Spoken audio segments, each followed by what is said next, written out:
Welcome to Archery Talk 101 podcast, your guide to better archery skills. We'll bring you the latest tips, tricks, and expert advice, but that's not all. We'll also have interviews with top archers and industry professionals and reviews of the latest gear and equipment and much more. If you're stuck in your archer skills, they're not moving forward like you think they should, coaching could help you there. We offer a free 15-minute consultation call to see if coaching is the right fit for you. By taking the first step in filling out the form to book your consultation call, don't let another day go by without making progress and becoming the archer you know you can be. I'll put a link in the description below to fill out the form. Now on with the show.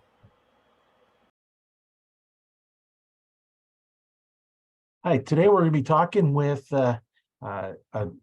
Dave Richmond from Outdoor Obsession, Whitetail Obsession Outdoors. Whitetail Obsession Outdoors. Yeah, get my tongue working today for the call. Hi, my name is Roy Canterbury. I'm going to be your host today on Archery Talk 101. And today, as I tried to mention, we're speaking with Dave Richmond. Welcome to the show. Glad to be here. How's it going? Good. So what made you start in your archery career? Well, I really didn't have any mentors at that time when I was a kid, but I really started when I was about 13 and got my bow. My very first bow was a PSE Nova. I remember my dad was not a hunter, but he would always take me. And every time I wanted to go, he would get up and go with me. And that's kind of how I kind of just started on my own. Yeah, that PSE Nova was a pretty good bow to start with. I was a PSE dealer about 20 years ago, and we sold lots of the Novas. You know, they're a good entry level bow. Really good one to start with. Don't spend a lot of money, and hey, they work just fine. It does, yeah. I had it for many years, and then I transitioned to, I think, Bowtech after that, and then just I shoot a prime now, but they're all good bows. Really, it's just whatever shoots good for you. But yeah, that PSE Nova was great. I shot many deer with that when I was a kid.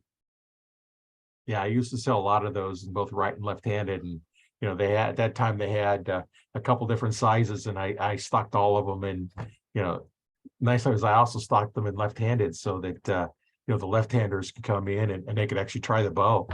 That's why here in Omaha area where I live and I had my store, I sold more left-handed bows than all the rest of the shops put together because I stocked them. Right. Yeah. Gotcha. You got to cater to everybody that's in the market. Now, granted, it's not as much. I had one left-hander and two right-handers, in each of the different sizes. But, I had them and I'd sell one and I'd, order another one in. One of my shooters was left-handed and got a new bow in for him. And it shows up, guy who's looking for that bow left-handed. So sold the bow and ordered him another one. Awesome. Very cool. That's what your shooters do, when you come in and you're shooting and, bow comes in, nice about having a left-handed and right-handed shooters is you had the bow that they could always try, if they were in the store. Right. And being the higher end ones, you don't stock as many of those because, I mostly cater to beginning archers. Okay. Starting out so that they, get them started in the sport. As you get more advanced, then you get know more about what you want to get. But, my idea was, like on the stabilizer, if you can't tell the difference, buy the cheaper one. Right. Yeah. So after you went, started off with that, now what year was that when you got your first compound bow? Oh, probably would have been on 38 now. So 93. Yeah. About 93, I started shooting archery. 94, and got into it big time and just progressed from there. I actually shot, this buck over here was my first buck that I actually shot. I shot it with a shotgun, but that was my first buck ever when I was 14 years old. And it actually got stolen. I have a crazy story about that, but it actually got stolen from the taxidermist. Yeah, but I ended up getting it back. That's the interesting story, how got stolen from the taxidermist. You want to Yeah, elaborate on that a little bit? yeah. It's a 14-point buck, and I actually shot it behind my parents' house.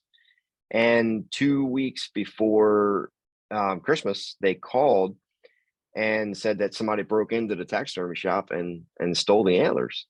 So at that time, I was 14. I didn't really know what to do. So my parents and stuff filled a police report, and nothing ever came of it. We actually went on some outdoor radio shows, just kind of getting the word out around the area that it was stolen, and nothing ever happened. And then actually 14 years later, my current taxidermist told me to go on this website for lost and found taxidermy. I didn't even know it was a thing. And we went on there, and I posted this little story and a picture of myself shooting it.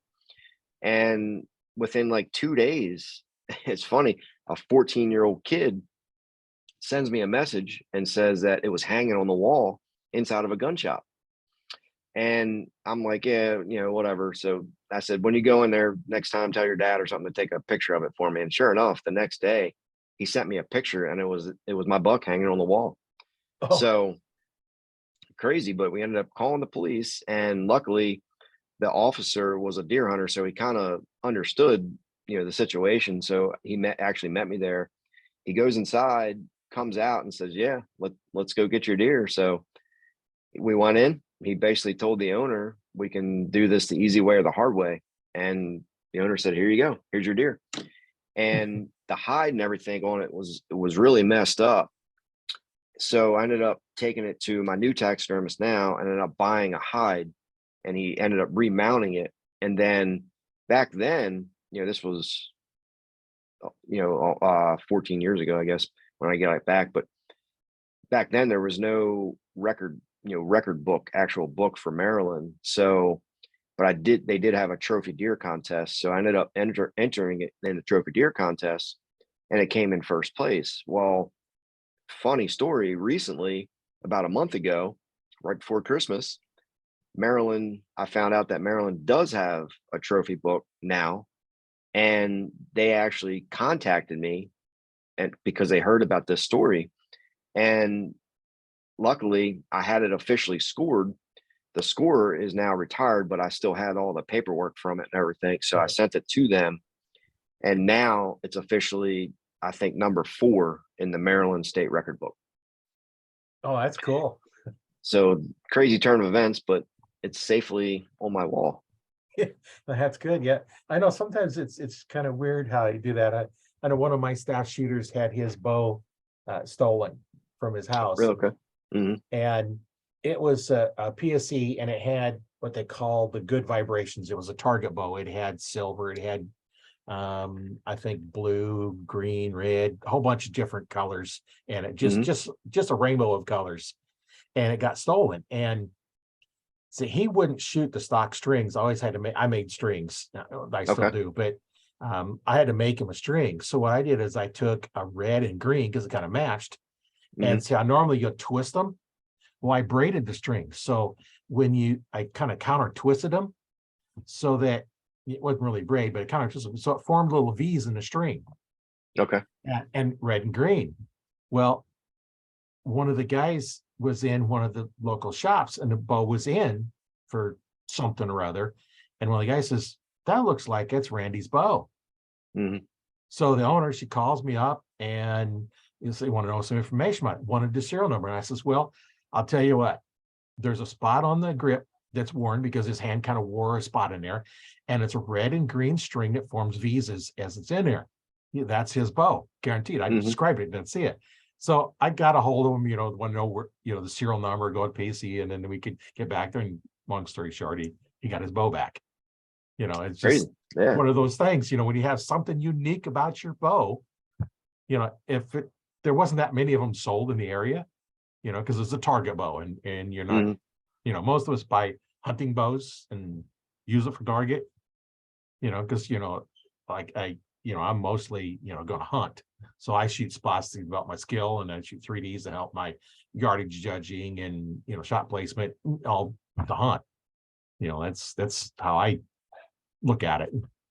Yeah, people steal crazy stuff. I mean, I guess there's a market for these big antlers. You know, people they steal them. I mean, especially it was back then. I found out that there was people paying like three, four, five, six, seven, $10,000 for a set of antlers. Yeah, and I'll say, hang it up and say, hey, this, I got this. And they're like, Right. no, you didn't get it, you just bought it. Exactly. Yep. Pretty crazy. Yeah, yeah, that definitely is crazy. So what are you doing in archery now? Mainly, I'd mainly just deer hunt. I do hunt public land and private land, and my main job, my business is consulting work in habitat. I travel to a lot of different states and design a bunch of plans for clients and stuff, and you know, planting food plots and how they can hunt their properties, better and increase, deer activity and all that stuff. I do hunt turkeys. Um, I archery hunt turkeys as well, but that's mainly what I'm doing. I'm just I don't target, target shoot or nothing like that professionally or anything like that. I'm mainly just archery hunter. Yeah, if somebody wanted to get a hold of you, how would they get a hold of you? I have a website and I have like over almost 700 videos on YouTube, but it's all whitetailobsessionoutdoors.com. And the same thing on YouTube. It's just Whitetail Obsession Outdoors. There's a lot of videos on there where I teach, food plots and different types of techniques with habitat and all that good stuff. So there's a lot of different ways you can get a hold of me, but mainly YouTube and my website. Yeah, and I'll leave a link in the description, for your YouTube channel and your website, make it easier. Okay. Those pulling up the description, just click on the link and Yeah. and that way they can get there a little bit easier to get a hold of you. And it sounds like, if you have some property, you want to get a little better deer activity and hold them on there. You're the guy to talk to.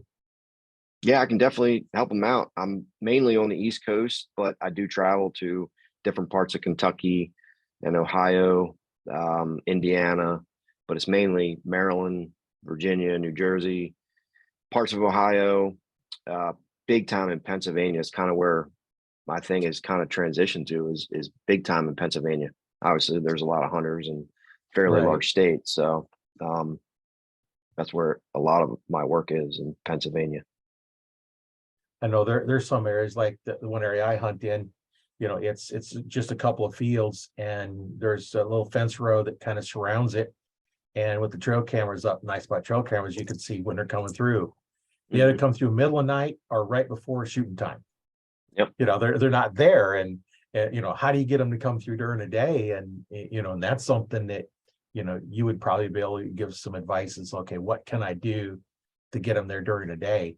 Short of Yeah. putting a feeder out and have it going off in the middle of the day so that they do come in during the day. But Right. Yeah, it's a pretty common issue.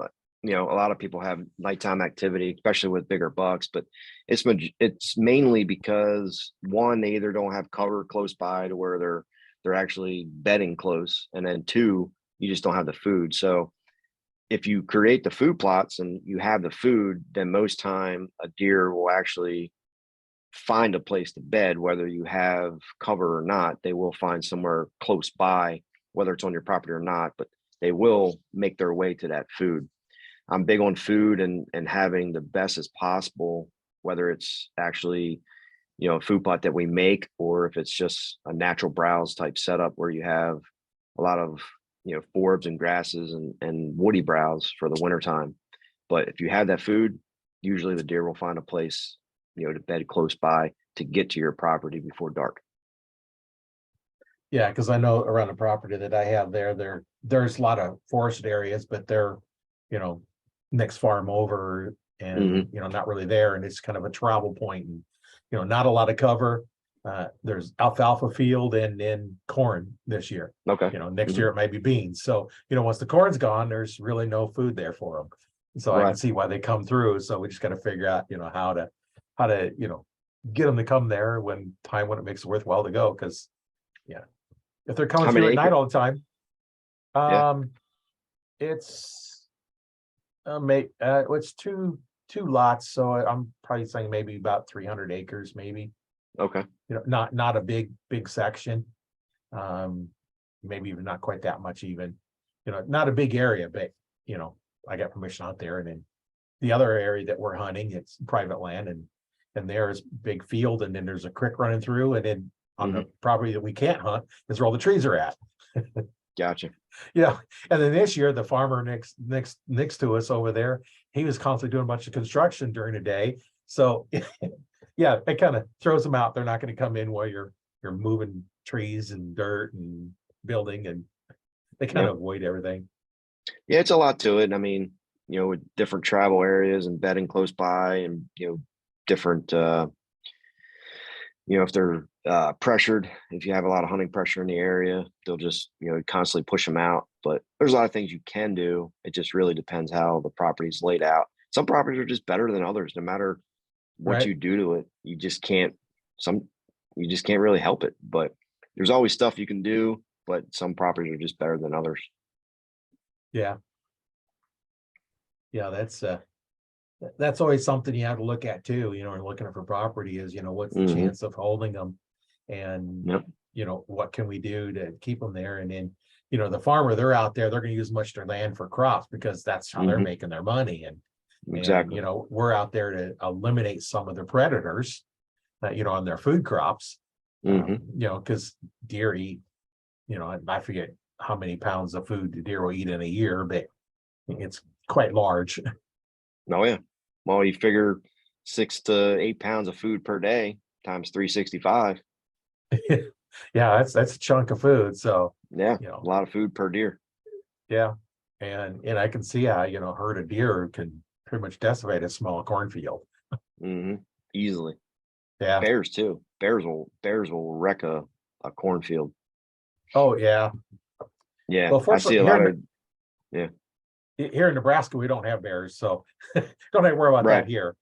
Lucky you. I have a lot of guys that'll try to plant these little small cornfields in like Pennsylvania or different areas, and usually when you have bears in that area, a small cornfield will be wrecked. A bear will just get in there and absolutely destroy it. Yeah, so you got a bear hunt. Right. Yeah, you got a bear hunt. Yeah. Kind of reminded me of a joke my uncle told me. I don't know if it's a joke, but this lady comes and says, "Do you hunt bear?" And he says, "Sure do, but I should get cold." Yeah. Yep. I've only been bear hunting one time, and that was in Nova Scotia. I went up there probably about 5 years ago, bear hunting. Actually shot one, but it really wasn't my thing. Honestly, I shot it with the bow. I couldn't really get into it much, so I never went again. That's something I haven't done. I've thought about doing it, but I haven't done it yet. I did go up moose hunting in Canada. Okay. Yep, that's my not dream with a hunt. bow, with a gun, but I did it with a rifle, and that was an interesting hunt. Moose is, you get a chance to get moose. I think it's the best meat. I haven't had elk really in steaks or caribou, but you have, whenever you have them in like some of these shows, you have the elk or caribou or whatever. It's always made into like something else, or dried or something. You don't really get the flavor like you do like in a steak. But man, that moose was, it was the best meat that I've had. It's funny you say that, because when I went up there to Nova Scotia, that's all they fed us was moose meat, and it was the best meat that I've ever had in my life. And I ended up getting some from them. I took it home with me, but you're right, it's the best meat. Yeah, it's amazing, how good it was. And when you bring back a whole moose, I had a cow moose is what I had, but it was still, the bones and the meat was still over 500 pounds.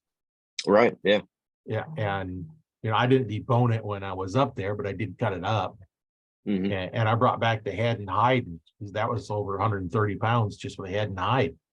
Right. So I bet. Yeah. They're a big animal up there. And yeah.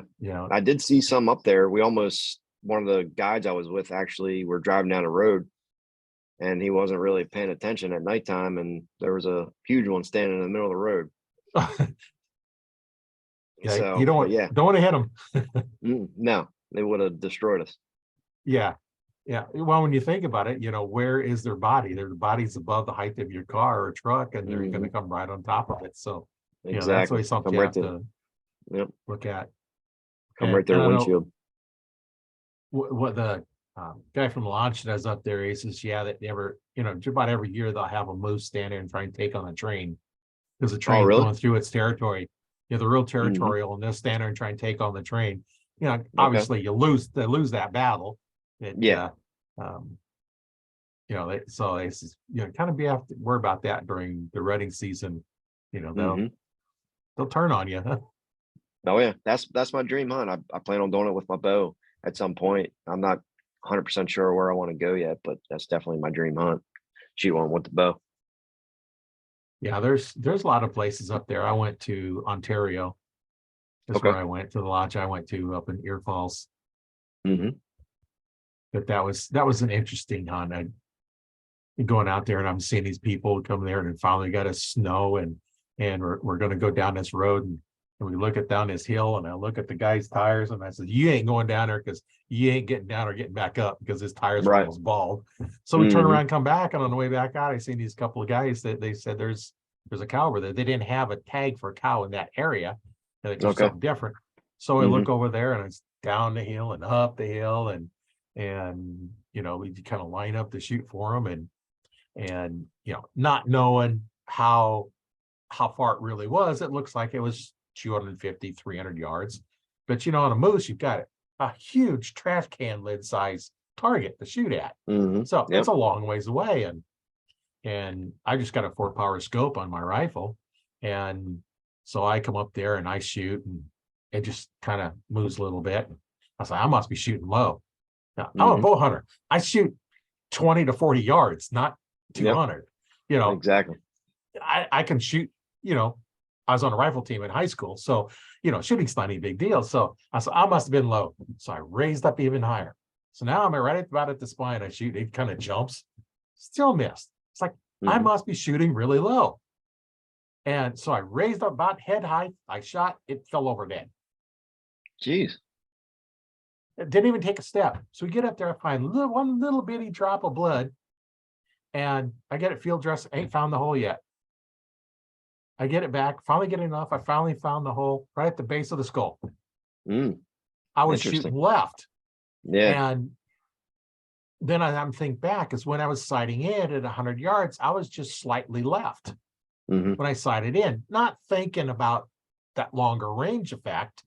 Right. And what I was right where I was at it. I had the distance right. It was okay.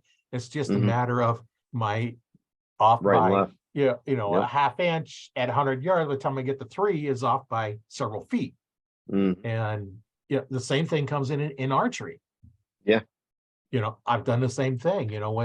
When I was shooting and had um, I shoot right-handed, and I see double. So my mind over the years of just ignored the left eyes because the right eye was the clear ones. And for some reason, I started getting cataracts on my eyes. Okay. Start getting in your late 50s and 60s, that can happen, right? Hmm. And so I drop on this deer. I know that pin was right where it's supposed to be. It was just as clear, right where it's supposed to be. I shot, run off, and sure enough, nope, it wasn't a good shot. I got it because I hit the artery in the hip. Hmm. I was like, why am I off that far? So I go down to the range, and I normally, when I practice, I close my left eye. I draw back, nail in the target, open up both eyes. At 20 yards, I missed by, I completely missed the target, about 2.5, 3 feet off. And then so Hmm. I'm closing them on and off. And it's like, okay, figured out. All right, my left eye's picking up the pins. So now I'm kind of doing those, blink the eye and force you to look on it. And then I noticed when I'm going out, I had a hooded sweatshirt. As I turned my head, because I always wear a baseball cap, like you're wearing, put the hood up, turn your head, that blocks the left eye. So, okay, problem solved. Hmm. The same thing happens, in archery and rifles. If you're off a little bit at close range, by the time you get out Yeah. to longer range, you're off by a long ways. Yeah. And I'm a 20 to 20 to 30 yard guy. I really don't like shoot past 30. I mean, I practiced a little bit further, maybe out to 50, but I've I will probably never take a shot at a deer past maybe like 40 yards. It's just there's too much room for error, and I just don't Right. practice enough to be confident for that type of shot. Well, my first deer I shot was 40 yards. I was about 20 feet up in a tree. And since then, Hmm. I've shot a few at 20. I've shot most of them at 10. I've even shot at Okay. about 5 feet, Right. they're Yeah. just so close. And Hmm. and that's the other thing people don't realize is shooting up close. You still can't use your 20-yard pin Right. because now you're shooting, you know, too high. You got to Hmm. you're shooting off because you got to use, like at your 5 feet, you got to use like a 60 or 70-yard pin.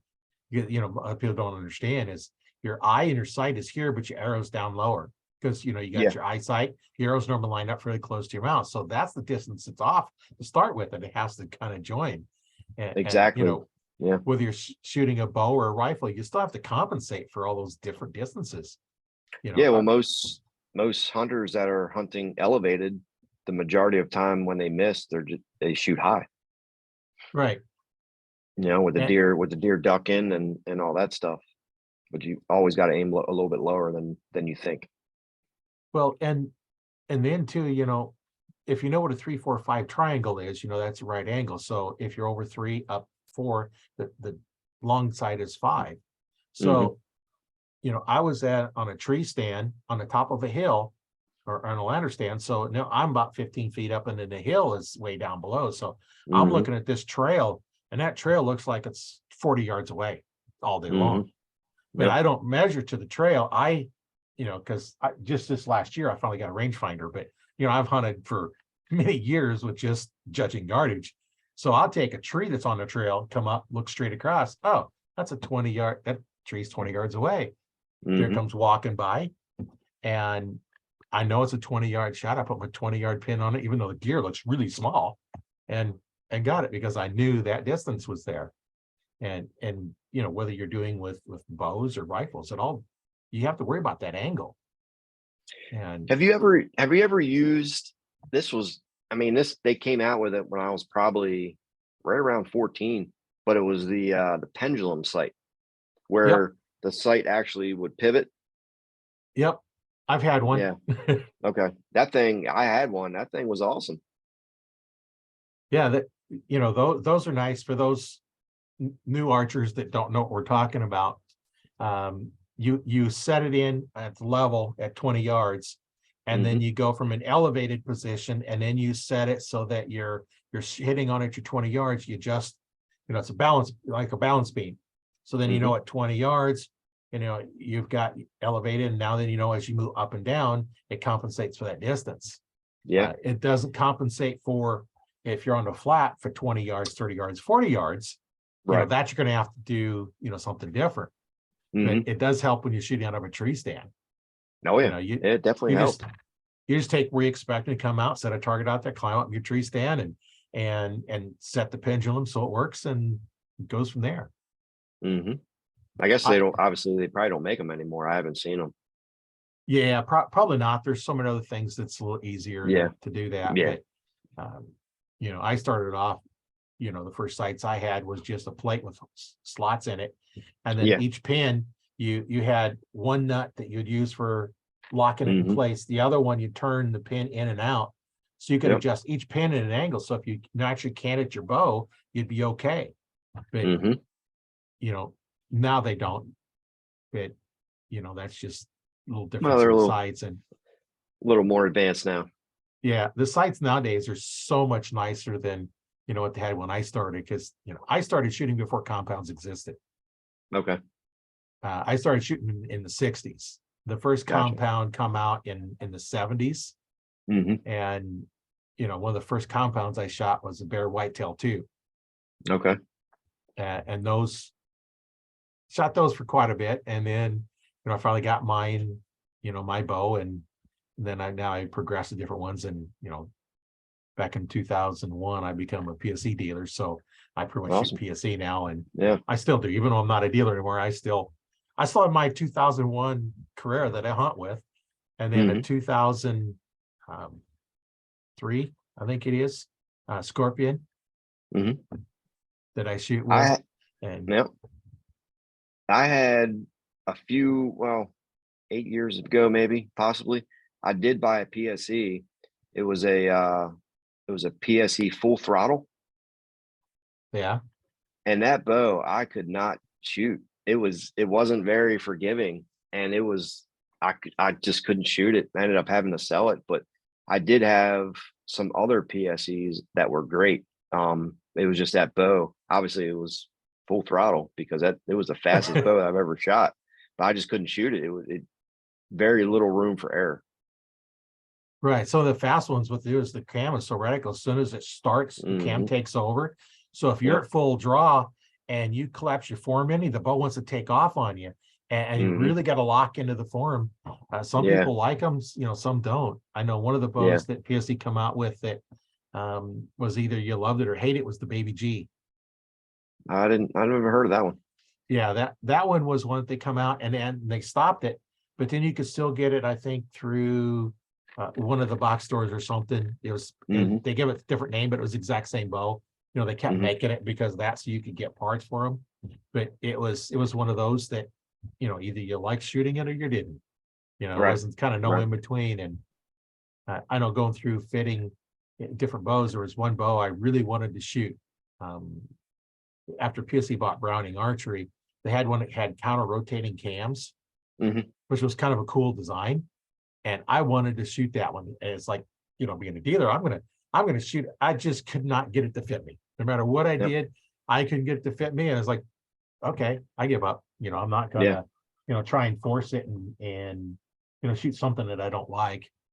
And then go from there, just find a bow. And that's what I recommend is beginners, go try the bows. Right. And I imagine you'd probably recommend the same thing. What would you Oh say yeah. to somebody wanting to start out in archery? Absolutely shoot them because I mean they're all. I think we said it earlier, but they're all good bows, really. You know, this with the technology they have in them, it's just really whatever one is comfortable that you're comfortable with shooting. And anywhere you go, they'll obviously you can shoot them. And I'm actually currently going to be looking for a new bow this year. I currently shoot a prime, but I'm going to be my dealer not too far from here. I'm going to be shooting PSEs. I'm going to be shooting elites and Matthew, whatever they have, until I find one that really feels comfortable for me. Yeah, I know when before I bought the shop, I'd bought in Matthews Q2. Okay. I'd had a couple other bows, and then I shot that. And it was really good. I got it all set up. And in fact, when I first set it up, I shot through paper, which really doesn't tell you much, but it shot a perfect hole through it. Hmm. And so then when I bought the store, the archery store, um, it was other things as well. It was originally fishing and tackle, and then I just, archery and kind of whole sporting goods place. And I'm going down to the dealer school. One of the things you got with a bow with the dealer school. And so I go down, I tell them, it's like, okay, I currently shoot a Matthews Q2. Which one of these should I get? And Hmm. they told me, and sure enough, yeah, I liked it better than Matthews. So I went ahead and sold the Matthews. But, Yep. how can you be a PSC dealer and shoot a Matthews? Because I couldn't sell Matthews because there was a dealer within 50 miles of me. So I couldn't Okay. sell it. Right. But, Yep. that is nice about the Matthews is they do have a territory. You can't have two Matthews dealers within certain range of each other. That makes sense, I Where the guess. other ones don't. And one of the things that PSE did is there's your main line and then your pro line, and they're a little bit different bows, a little bit better features on some of them. And if you're not a pro shop, you can't sell the pro line. Okay. That's one way that they do it. And there's all kinds of different ones. I've had people come and say, "Well, I'm gonna go get the best. I'm gonna go get a Matthews." It's not the best. You got to shoot what you like the best. Exactly. And Exactly. What's they some, make good bows. yeah. Oh yeah. What's some of the newer PSEs they have out now?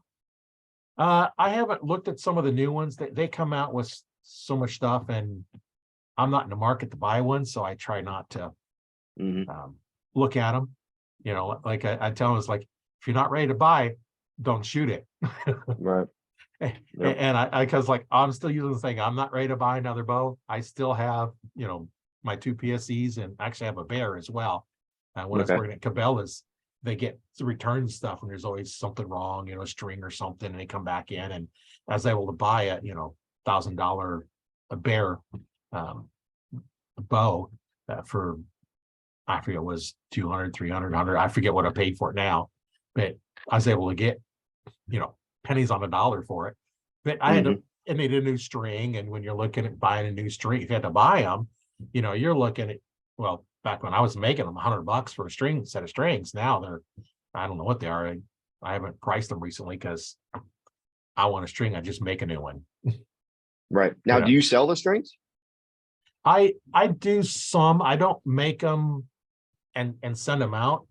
How I do them is I have the bow, and then I'll match the string to the bow, because there's things we can tweak if I know exactly, like some servings don't go all the way around the cam, so there's part of it exposed, so I can make it longer. Right. Or some might be 4 inches past the cam. You don't need that long, be a little faster string. And then so you can tweak it however you want, custom colors. And I just kind of fit them to the bow. And I don't want to get it, I don't really get into, okay, here's a string for this prime bow, and then I know all the distances and stuff like that. I don't really want to do that. There's other guys that do that really well and make good strings. Right. When I had my store, pretty much if you need a new string, I just made them for you. Okay.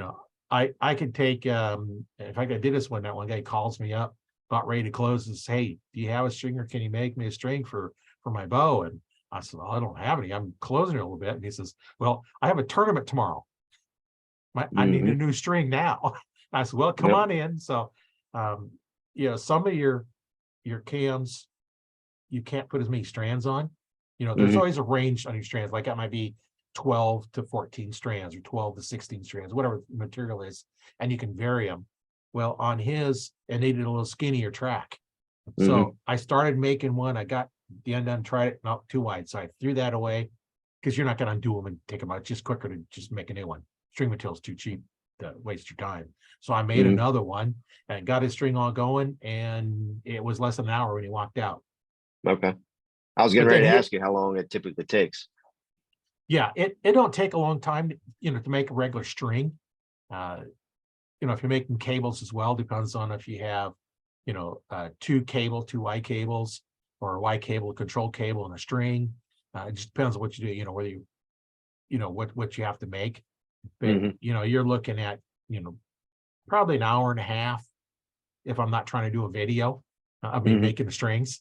Then it takes a bit longer, because it feels like, oh, okay, I got to redo this and do this. And, it don't take long. And, the more of them I do, the quicker I get. I don't do one for a while, and I'm a little rusty, and it takes a bit longer to do them. And, making them, I'll try different things. I took, like I was saying, on that one bow, I twisted them opposite directions, so then it formed little V's in it. And I took on one of mine, I actually braided. I had 3 strands, and I braided them like you would be braiding. So it was a braided strand instead of being just a normal, twist one, just something different to try it. And that was on my bow for many years, until it finally just broke sitting in the bow case. Oh, wow. Yeah, the one thing I've had people tell me is it normal to have the string break over the summertime? Open up the case, there's a broadhead sitting in the bow cases. Well, yeah, when you have a broadhead in your bow case. Yeah, right. I years ago, I had I don't remember what bow it was. I can't remember. And it was practically brand new. And when I actually pulled it back, the entire bow blew apart. As you're drawing it back. Yeah. It was never dry fired that it was brand new. And for whatever reason, I don't know why, but it literally blew apart. The strings flew off of it. The limbs, like the one snapped. I was like, what in the world? I can't remember what bow that was though. Reflex? Something reflex. Yeah, that could be. Yeah, but yeah, it just blew apart just by pulling it back. Yeah, I know. I've heard of people having, problems with that when they take it to a shop and they have the work done or something. And what's not noticed is they haven't put the string back on the cam. So as you draw back, Hmm. it actually slips off or cuts it. Hmm. I've seen that. That's why, I have a whole process when I get ready to do it. I'll pull up on the string and I'll follow the strands, every part of the string through the whole thing. And while I'm pulling up on it, and then start cranking it back down, to make Hmm. sure I have all the strings right in the cams where they're supposed to be, Right. check the Yeah. pins, make sure they're all good. And that's one of the things that, I just got in the habit of doing, and just to make sure, Yeah. because last thing you want to do is start cranking it and all of a sudden it comes off and then it cuts your brand new string you just put on. And now you Right. got to make a new Exactly. one. Yep. And I'm you don't assuming want to do that's what that. happened. Yeah, it could have been off, and people don't really know to check that. And Hmm. that's something Well, I that, check now.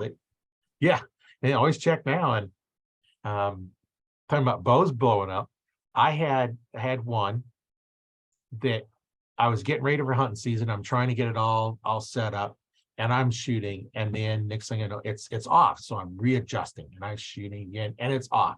And I keep Hmm. doing this, and finally, it's like, okay, what's going on? So I go up closer to the backstop. Here, okay, I got to figure out what's doing up close. I draw back, and as I shoot, I'm holding half of the bow in my hand, the other half come back and smack me in the chest. The riser broke. So it Oh was one of wow. those old poured magnesium risers, which aren't, strong as they are now. And Yep. what it was doing, it was fatiguing, and it was just weakening and bending and bending and bending until it finally broke. And I Hmm. couldn't see it. I didn't know it. And, now something weird starts happening like that. It's like, okay, back off. What's going on? Yeah. I actually had. It was probably about 10 years ago. I was actually climbing. I climbed my stand, and I always, have a pull rope to pull my bow up. And it was early in the morning, still dark out, and I pulled my bow, and it must have got caught with a twig, and it actually took the string off the cable. Oh, yeah. So, yep. So I was like, man, what am I going to do? So ended up climbing back down. I left. I drive an hour to my archery shop. They put the string back on. I go back to the farm. I get in the tree and I shoot that buck. So that was a pretty crazy day. I thought I was like done for. The bow shops, it's middle hunting season. They're gonna be busy. They're not gonna be able to help me out. But he did it right there. Went right back and had success. Pretty crazy. Yeah, It's that's good. always a crazy story. Yeah, there's always a crazy one. I know. Um, one time was going into the tree stand where I wanted to be, and I was like, okay, we got in a little bit late. So I'm climbing up in the tree stand. I'm in the tree stand, strapped in. My bow is still not really set up yet. It's still just hanging on. So as he pull it up and set it up, and here comes this nice buck.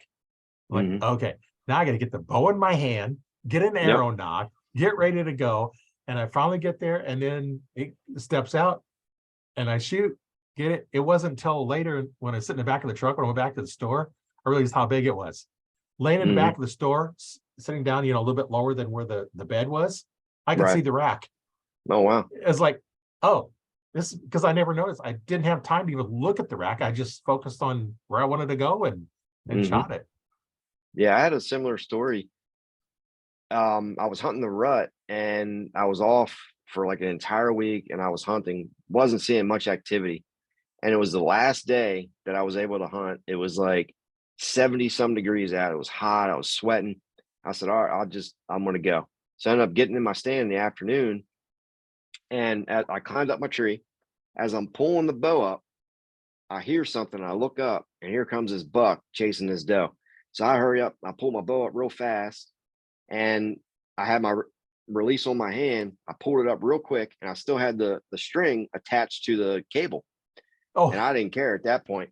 And this buck was chasing this doe around me within, in circles, and I drew back and was able to shoot it right there. But after not seeing any bucks the entire week, 70 some degrees outside, and it just so happens that you know I still had the string attached to the bow. Didn't even have time to take it off, and I shot one.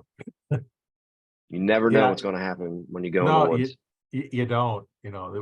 We all have stories like that where we Hmm. go in and things like that happen. And Yep. um, I know one time I was in the tree stand and I hear this deer coming from the right and to the right of me and coming down towards me.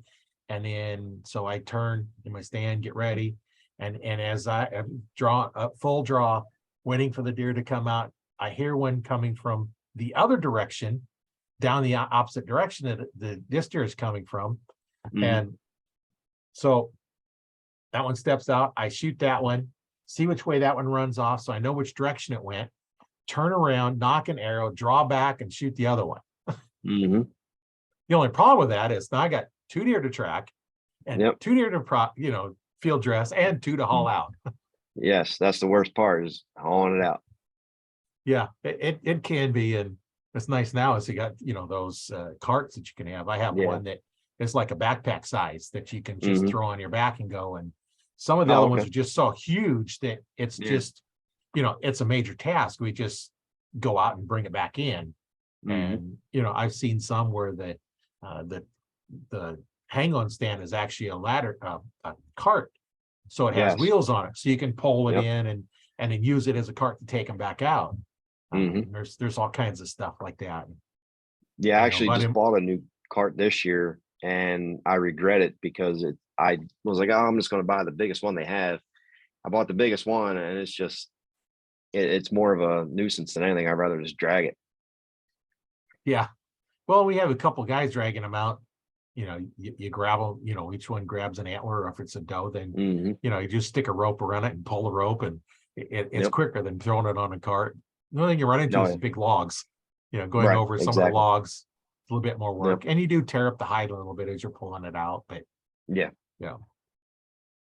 most of us are not going to do much with the hide. We may tan it or something, but a lot of times you tan the hair off anyway, so it doesn't matter. Right. Yep, exactly.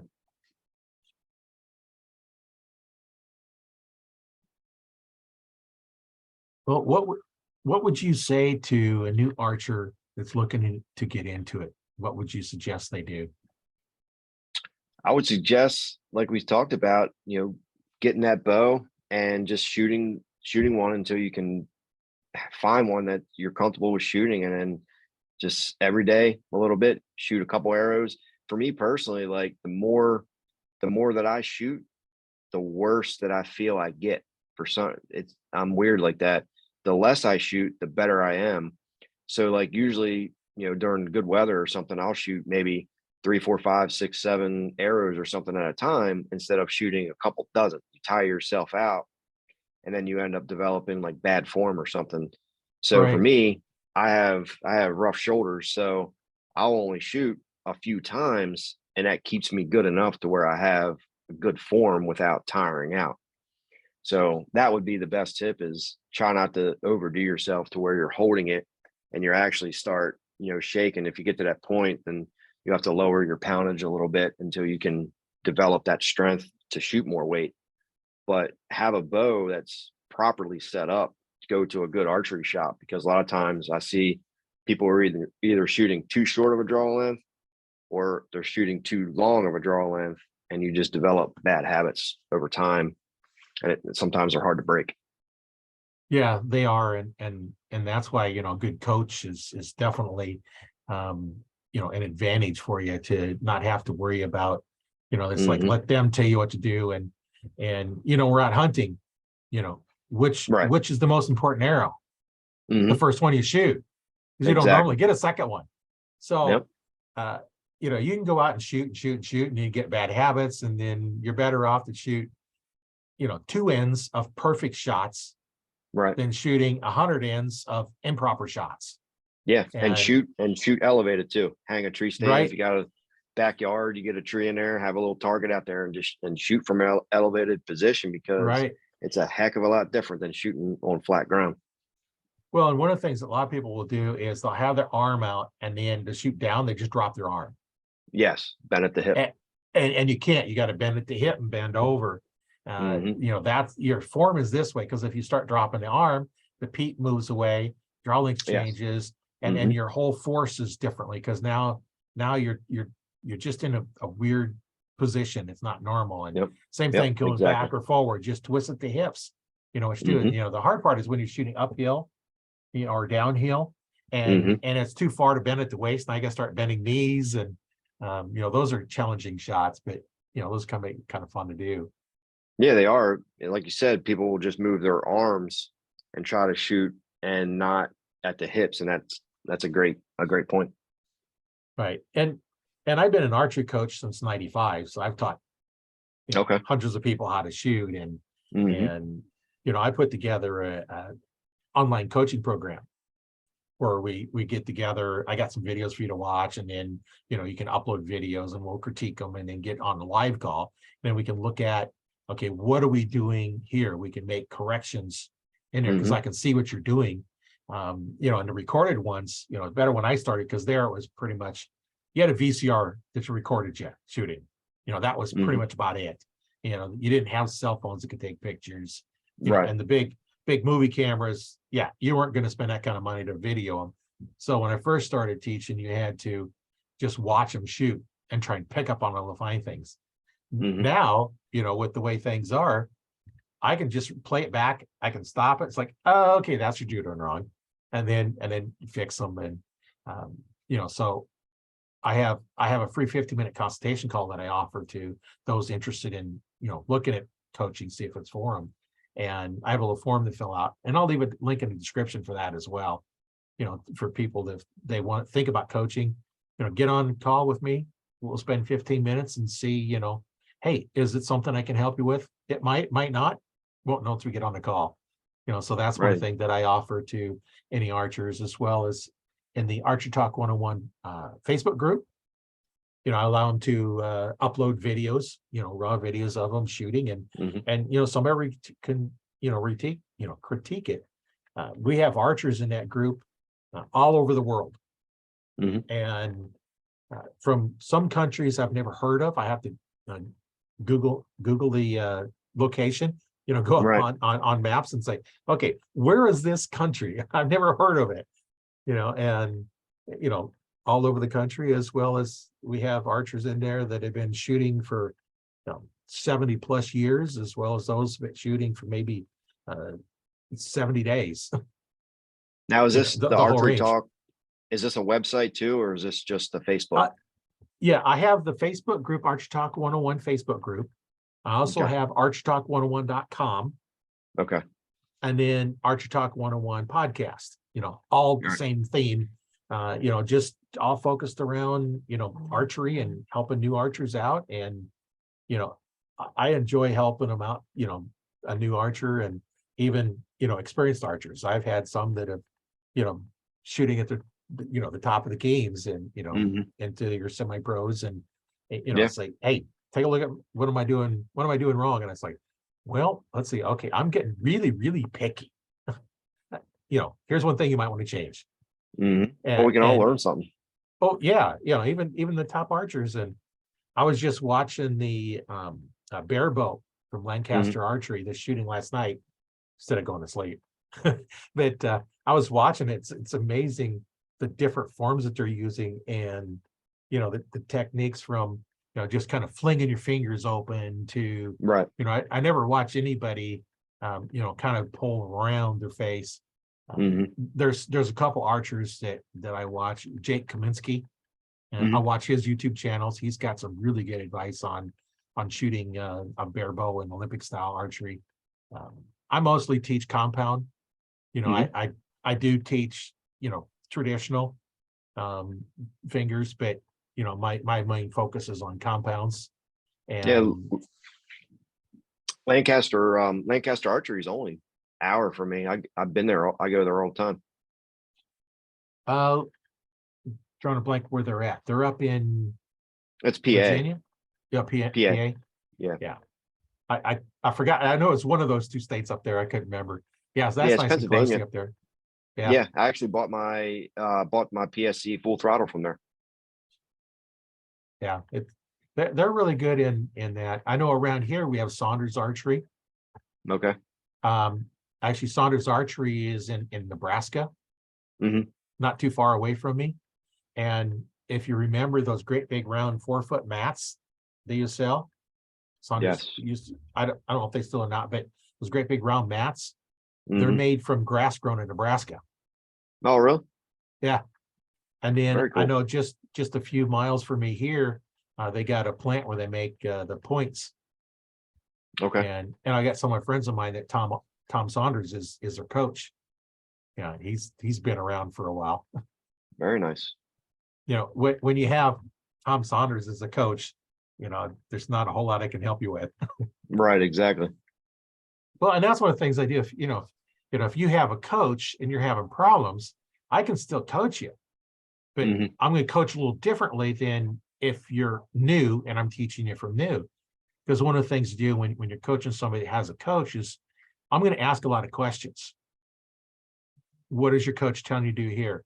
What is he telling you to do here? And I'll look and see, are you doing what you told me he told you to do? That's how you coach somebody that already has another coach. Because one Mhm. of the things you run into is if you have, like if you're trying to teach somebody, I'm trying to teach somebody, I might teach them slightly different you do, and then they get confused. Right. I know my son went through that in shooting trap. His first time out shooting trap, he did probably as good as he did after he was shooting for a year with coaches. Mm. Because this person would teach one way, this person did, and you get another person teach. So everybody was teaching to do something different. He just got so confused that, you can't do it. That's why, I recommend going with, somebody, if you like what they're teaching, the way they're teaching, go with it. Right. Exactly.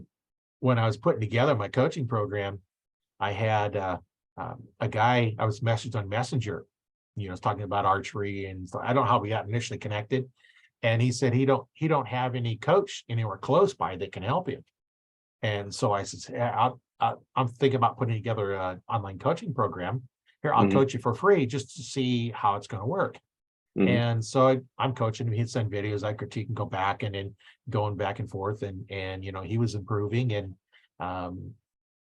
then you'd never guess where he lived.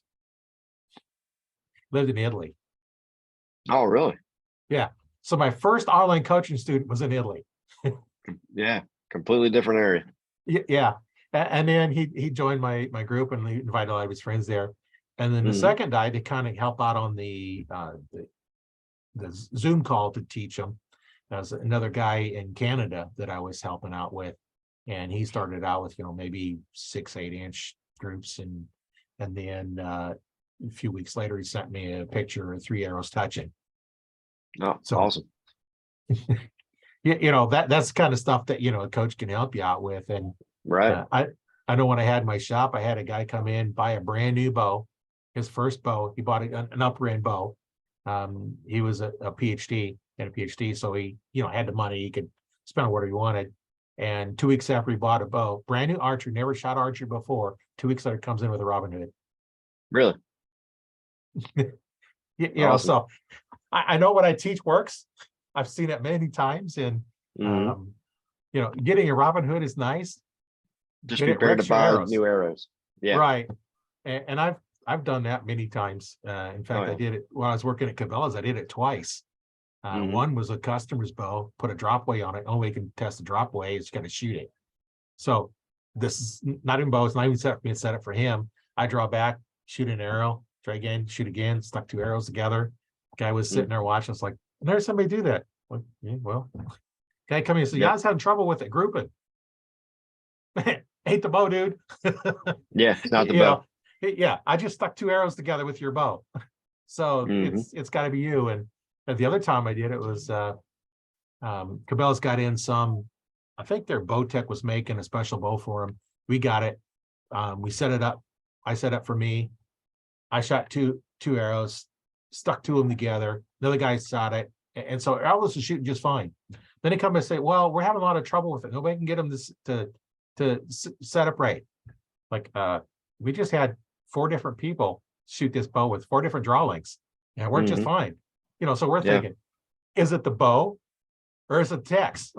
Yeah. Yeah, Yep. and that's the thing, on where to go. Like you said, go to the pro shop. If you go to places, your box stores, not to pick on Cabela's or Bass Pro, but Shields and Dick's and all those other ones like that, you don't know what you're getting for a tech Right. Exactly. because they could be anybody. Right. There's an archery shop by me. I don't go to that one. It's a little bit too far, but when you walk in the door, it says, this this is not a pro shop, or this is not an archery shop. It's a pro shop. Leave your feelings at home. Right. Yeah, I like that. It's a little bit far from me, but it's a very popular bow shop. And the guy, the owner, is a little, he'll tell you how it is. If you're doing something wrong, he will correct you 100%. And people sometimes, I guess, don't like that. So it's hard for him to get business, but he's very, very knowledgeable on teaching and setting up bows and all that. Yeah, and that's what you need. And fortunately, Hmm. when I was working at Bass Pro, there was 4 of us there that had many years, working on bows. I think between the 4 of us, we had, 80 or 90 years worth of experience between the 4 of us, because we all had been in it for a long time. And then Hmm. when I went to Cabela's, I'm teaching everybody else how to do it. And then a guy I Right. worked with at Bass Pro come over there, and so between the 2 of us, we've done all kinds of things. And I used to say, we've set up bows any way you want. If you want to set your bow up to shoot 2 arrows, we've done it. I've done it Hmm. one night. That was back when they had the stick-on rests on there. The newer bows, it's a little bit harder Yes. to do that. Yep. It's a compound bow, and a guy says, "Can you set my bow up to shoot 2 arrows at the same time?" Hmm. And I says, "Why?" All the other shops said, "No, can't do it." I said, "Well, come over after we close, so won't get interrupted. Let's play."